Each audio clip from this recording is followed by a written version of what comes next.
কারো অধিকার যদি কেউ নষ্ট করে, ওই সমাজটা মানবিক সমাজ কঠিনকালেও হতে পারে না।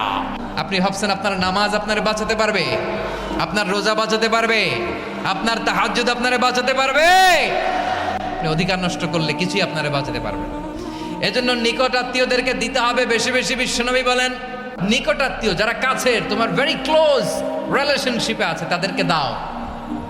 দাও, দিলে বাড়িয়ে দেয় কে? অনেকে দিতে চায় না, কৃপণতা করে। দিলে বাড়ায় দেয় কে? ও মিয়া, মদিনার মধ্যে সবচাইতে গরিব সাহাবী ছিল বেলাল রাদিয়াল্লাহু তাআলা আনহু। ওনার এন্টায়ার অ্যাসেট, সম্পদের পরিমাণ কতদূর জানেন? একটা লুঙ্গি। টোটাল ওয়েলথ এস্টিমেশন, টোটাল সম্পদের পরিমাণ বেলাল রাদিয়াল্লাহু তাআলা আনহুর কি ছিল?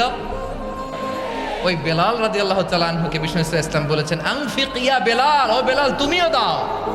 ওয়ালা